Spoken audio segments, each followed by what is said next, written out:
nome é Lourival Fernando Alves Leite, eu tenho 63 anos, nasci no dia 19 de março de 1953, na cidade de Campo Grande, Mato Grosso do Sul. Sou filho de Maria Júlia Joaquim de Oliveira Leite. Minha família é composta por mais 2 irmãos, uma irmã e um irmão, que moram e residem lá em Campo Grande. E eu iniciei a minha prática de capoeira em 1973.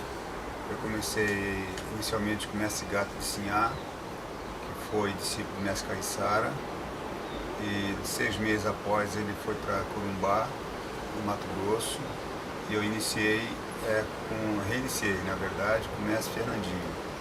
E aí fiquei de 2 anos e meio com o mestre Fernandinho. Em 75 eu me batizei no Rádio Clube, que é um espaço social lá de Campo Grande, e em 76 eu vim para Santa Catarina. Vim inicialmente para Camboriú, para a temporada de verão. Após a temporada eu vim para Florianópolis. Ali na Praça 15 eu vendia artesanato, ficava ali tocando berimbau, e os meninos que frequentavam ali a Praça 15, muito curiosos, queria saber o que era o berimbau, queria saber o que era a capoeira. E eu iniciei algumas aulas no aterro da Bahia Sul com esses meninos ali, sem compromisso, sem nada. Mas estando um dia ali na praça, passou um senhor ali, me viu tocar berimbau, e ele veio falar comigo. Era o professor Nóbregas Fonte, que trabalhava na Secretaria de Cultura, e esse senhor ele já tinha contato com a capoeira lá no Rio de Janeiro, e ele tinha promovido inclusive o troféu Berimbau de Ouro, que foi um troféu disputou o Senzala e outros grupos, e o Senzala terminou ganhando por 3 anos seguidos esse troféu. E ele achou muito interessante que a gente pudesse fazer uma experiência aqui com a capoeira. Ele me convidou para fazer uma apresentação no Educandário. E eu disse que eu não tinha como fazer, mas coincidentemente passou 2 capoeiristas aqui, que era o Armando e o Márcio Nilo, que eram alunos do PINAT, que é temporada, não sei, estavam passando na Praça 15, e eu os convidei para me acompanhar, e nós fizemos uma apresentação lá no Educandário. O resultado foi que, a partir dessa apresentação, houve interesse da direção e das crianças que eu desse aula de capoeira lá. A princípio eu resisti um pouquinho, porque não tinha muita experiência, mas o professor Nóbregas ele insistiu. Então, no dia 1º de agosto de 1977, eu comecei a dar aula lá no Educandário, e comecei a experiência da capoeira aqui na ilha. Lá para cá foram inúmeras experiências, né?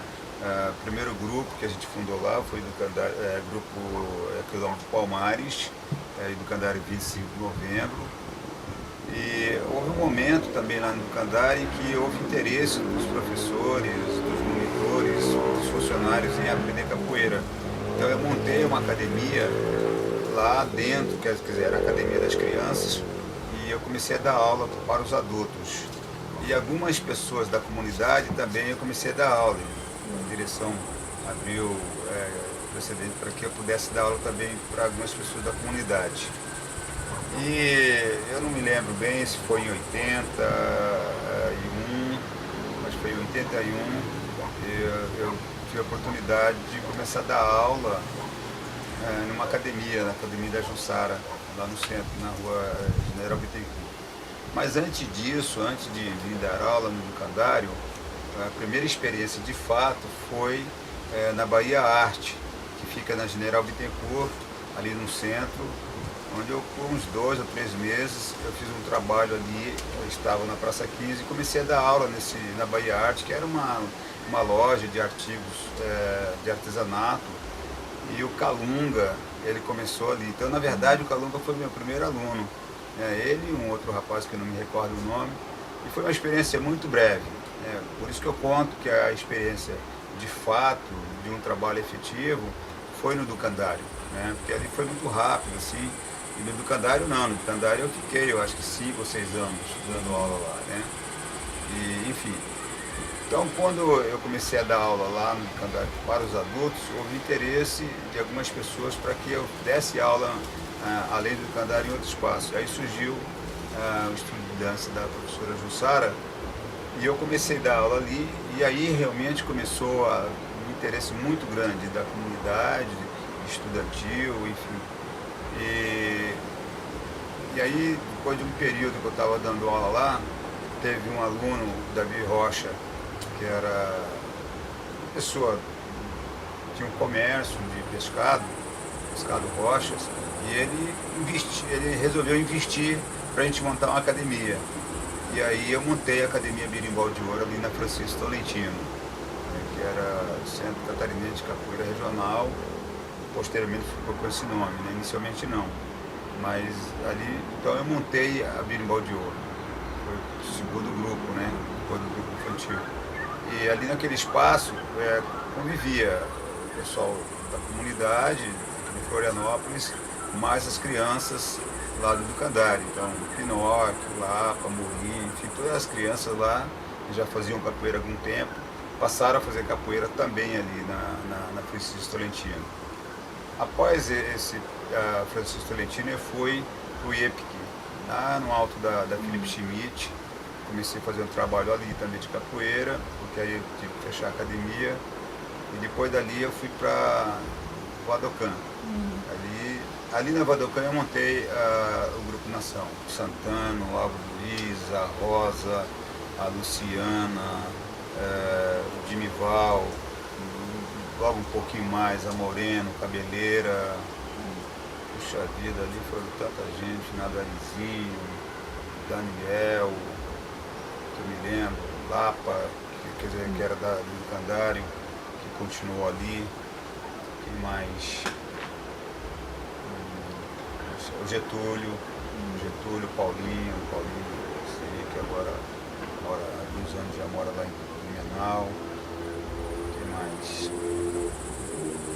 Acho que é possível que eu me lembro, foram essas pessoas, né? Aí foi já o Grupo Nação. E aí o Grupo Nação foi um grupo que teve bastante ascensão aqui no sul do Brasil. Pessoas de Porto Alegre, Tucano, Grande, Delmar, se interessaram em conhecer o estilo e entraram para o Grupo Nação. E ali foi uma experiência também interessante, o Grupo Nação. Não me lembro quanto tempo durou.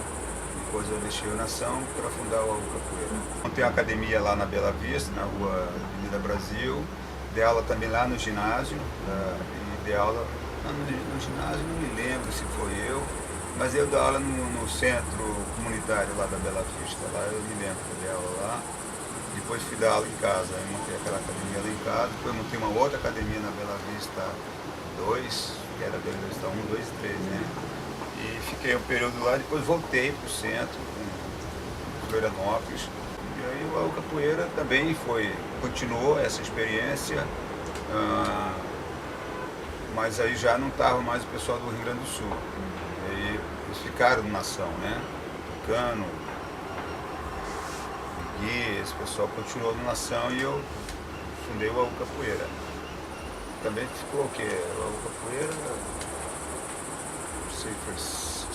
não me lembro quanto tempo, ficou um tempo. Depois também me encheu a ideia do Capoeira, aí não quis saber mais de grupo. E aí fiquei sem o grupo, e aí o Júnior foi quando o Júnior foi para Nova Zelândia. E aí quando ele retornou uma vez aqui, ele insistiu pra caramba para que eu resgatasse o Capoeira. Mas naquele momento eu já estava pensando que o conceito de grupo de capoeira estava perdendo para mim sentido. E aí eu propus ao Júnior que a gente criasse uma escola de capoeira, uma escola conceitual, né? Foi quando a gente criou a escola transdisciplinar o Capoeira. A história da capoeira do Brasil, assim, é um momento muito recente, né, da capoeira na configuração da sua organização social, política e institucional, né? Eu penso que foi uma coisa aconteceu muito rapidamente, assim, a expansão da capoeira, tanto nacionalmente como internacionalmente. ficou um longo período a capoeira embrionada, e quando ela dá o boom da capoeira realmente, com essa coisa dos grupos de capoeira, foi muito rápido o crescimento, a reprodução da mesma lógica de organização dos grupos de capoeira, os problemas de relacionamento entre os grupos de capoeira também passou a ser enormes, né? Essa questão de relação de força, de poder entre os grupos, e isso me incomodou muito, né? Um fenômeno social que acontece com uma cultura de resistência, ela vai se configurar e vai se moldar na mesma lógica das outras instituições, muita radicalidade de um lado, muito sectarismo do outro lado. E eu comecei a estudar um pouquinho essa coisa da mentalidade da organização social, né? A nossa mentalidade na organização da sociedade. Como nós nos organizamos a nossa escola, como é o desenvolvimento do conhecimento e a formação da nossa educação. E aí eu percebi que isso se deu, claro, que eu comecei a perceber essa realidade da estrutural da organização institucional da capoeira e a lógica em que ela estava assentada foi a partir do Peri Capoeira. Foi no Peri Capoeira, naquele curso de formação de educador popular, que foi também um curso conceitual, né? Foi dentro do núcleo do Mover, que era um curso, um núcleo da interdisciplinaridade, e ali pela primeira vez eu ouvi esse conceito, né, da ciência da educação, que é o conceito da interdisciplinaridade. E eu comecei a estudar um pouco mais sobre esses conceitos, né, a interdisciplinaridade, a multidisciplinaridade e a transdisciplinaridade. E foi exatamente a partir do momento que eu comecei a estudar a teoria da transdisciplinaridade, que é da ciência da educação, né, mais do campo da sociologia, que eu fui perceber realmente esses efeitos nocivos na organização social da capoeira, mas da sociedade como um todo, advinha de um processo histórico que é a mentalidade mecanicista, né, que é a mentalidade reducionista, da mentalidade cartesiana, na forma de construção do conhecimento. Aí eu passei a estudar a teoria da complexidade e, consequentemente, comecei a desenvolver uma percepção e um entendimento de como nós podemos construir as relações entre aqueles que produzem a cultura da capoeira em uma perspectiva transdisciplinar e holística, né? Então, esse engessamento da capoeira, dos grupos da capoeira, é consequência de uma mentalidade reducionista, mecanicista, né? E aí a minha proposta, naquele momento, foi uma escola conceitual, uma escola baseada no conceito da transdisciplinaridade, como método de organização da escola, como forma de instrução, para que os alunos pudessem entender a multiplicidade da capoeira, as várias vertentes, as várias correntes da capoeira, em um campo de harmonia, de fraternidade, de solidariedade com o outro, não contra o outro, né? Não se pondo contra a capoeira, mas entendendo o fenômeno da capoeira e as diversas formas dos capoeiras se expressar, como construção da criação do ser humano, como a necessidade humana da criação. Para que houvesse, dentro do espaço pedagógico, dentro do espaço de convivência da escola, menos preconceito, menos discriminação em relação ao outro e o fazer do outro, né? Entender o outro como expressão da singularidade, da individualidade, da criação do outro. Então, as várias correntes da capoeira é a soma da criação da necessidade social, cultural, criativa do sujeito, né? A gente vivenciou uma experiência muito interessante, que foi aquele grupo Zumbaê Brasil, né?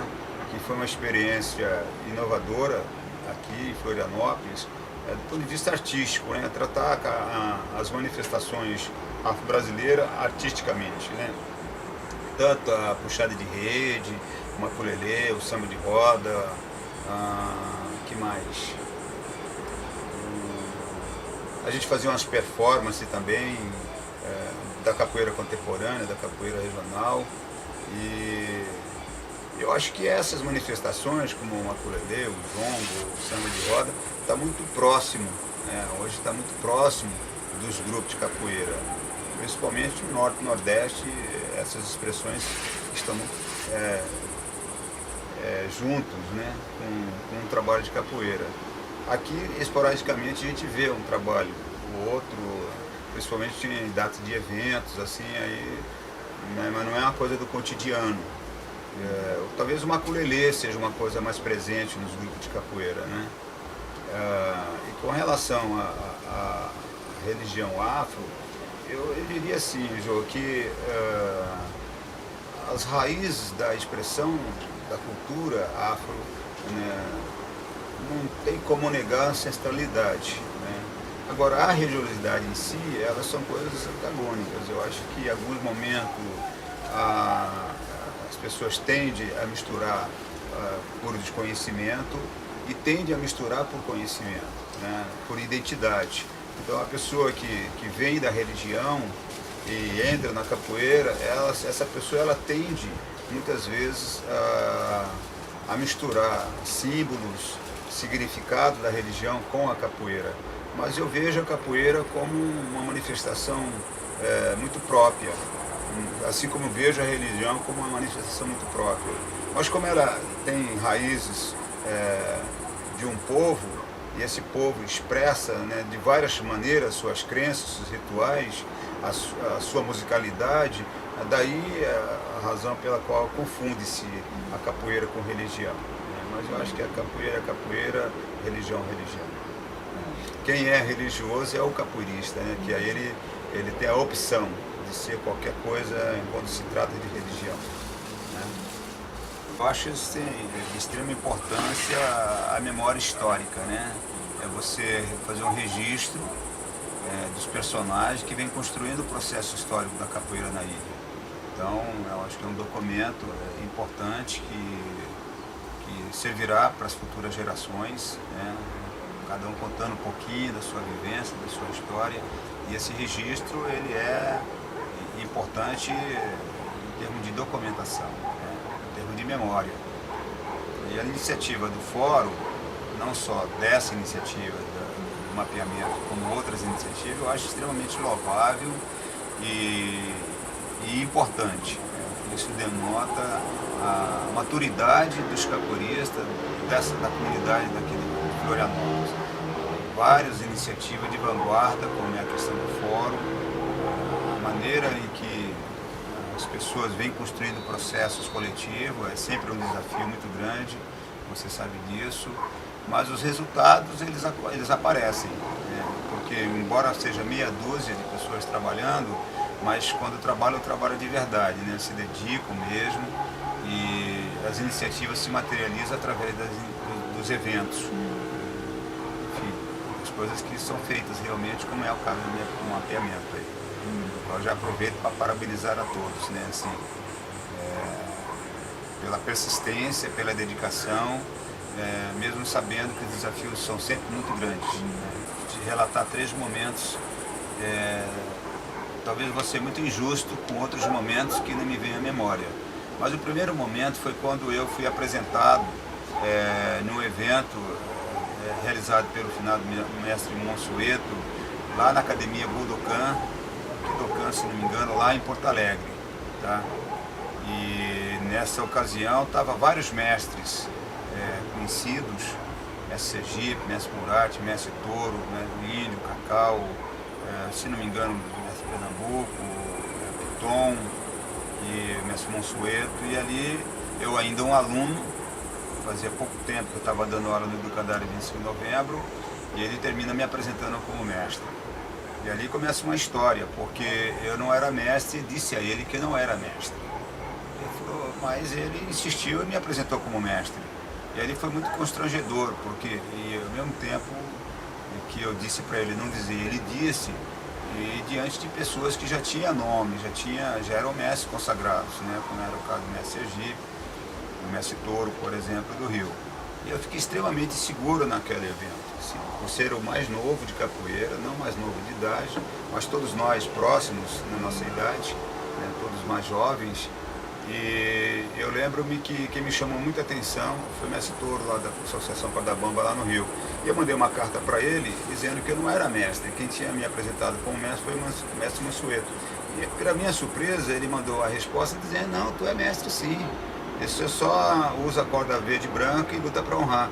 E aí eu fui me interagir sobre a questão do sistema de graduação da federação, e realmente lá a corda verde e branca era do primeiro mestre, primeiro grau. E eu tracei uma corda, botei na cintura e passei a usar essa corda atrevidamente, né? E me apresentar nos lugares com aquela corda e, enfim, foi o começo. Foi assim que começou a minha história de mestre, porque eu não fui graduado, não fui batizado por ninguém. O mestre Toro é que me incentivou, me estimulou a usar uma corda. E eu, como falei, atrevidamente botei aquela corda, divertidamente usei aquela corda. Mas uma coisa que ele disse e serviu de estímulo foi a luta para honrar. Eu acho que isso foi ali o ponto de partida, efetivamente, para mim permanecer buscando conhecimento, com simplicidade, com humildade e com muita curiosidade, desvendar o universo da capoeira e da convivência com pessoas mais experientes, né? Outra situação foi justamente em Curitiba, quando eu cheguei lá já assumindo minha condição de mestre, e aí houve uma certa resistência de algumas pessoas exatamente nessa titulação. Mas como eu fui convidado como mestre para lá estar, outros me saíram em minha defesa e terminei participando do evento. Então foram dois momentos distintos, mas relacionados à mesma realidade. E, claro, muitos eventos, muitos acontecimentos, muitos fatos. Um fato muito importante, um momento muito importante foi quando eu formei o Júnior, né, e o Vitor, quando todos os meus ex-alunos se reuniram. Festa maravilhosa lá, que foi um momento marcante. E agora, mais recentemente, lá em Hong Kong, que o Júnior foi convidado para participar de um show, My Friend Denise Ho, que é uma cantora pop lá de Hong Kong, e a gente foi convidado para fazer uma performance. E a performance que eu fiz e o Júnior fez foi dentro de um espetáculo baseado numa carta que Gandhi escreveu para Hitler. E eu fiz o papel de um personagem, de um comandante supremo e tal, mas que ao mesmo tempo promovia a paz. E eu fiz uma performance assim, bacana, e foi uma experiência artística realmente com a capoeira assim, bem diferente de outras experiências que eu já vivenciei, como o teatro, mesmo com a capoeira. Primeiro pela estrutura, pela organização, pelo profissionalismo, e depois pela proposta do show, e também o fato desse espetáculo ser num coliseu durante os 4 dias, com quase 60 mil pessoas vendo a capoeira, nos assistindo ali, aplaudindo, né? E eu acho que foi uma vitrine para nós, para mim, para o Júnior, mas acima de tudo para a capoeira. Foi uma experiência muito bacana, assim. Adorei demais. Agradecer essa oportunidade, né? O pessoal lá do fórum, você, Jô, a Samanta, também a Serena aqui, esse momento, e também a todos os capoeiristas, todos os meus colegas, né? Da comunidade aqui de Florianópolis, que sempre me apoiaram, sempre me prestigiaram em todas as iniciativas minhas. Eu sou muito grato a todos os capoeiristas, jovens, mais antigos, por essa convivência tão fraterna, né? Eu acho que Florianópolis, eu que viajo bastante nos estados, eu vejo o quanto que Florianópolis está à frente no sentido do relacionamento humano. Assim. Apesar de toda a deformidade humana e das relações humanas, eu acho que Florianópolis é um exemplo assim, a ser seguido do ponto de vista dessa unidade na construção de processos coletivos em prol da capoeira, seja o fórum, seja a confraria, seja agora o colegiado, de mestre, né? A gente tem sido o colegiado, por exemplo, tem sido um exemplo, uma referência para outros estados na forma de organização. Mas eu acho que essa tendência, essa vocação de se fazer, produzir as coisas de forma coletiva, vem das personalidades, vem das pessoas. Eu acho que é da qualidade humana que nós temos aqui, que é muito bacana. E agradecer a todos do fórum, que continuem firme, contem com o meu apoio sempre que possível.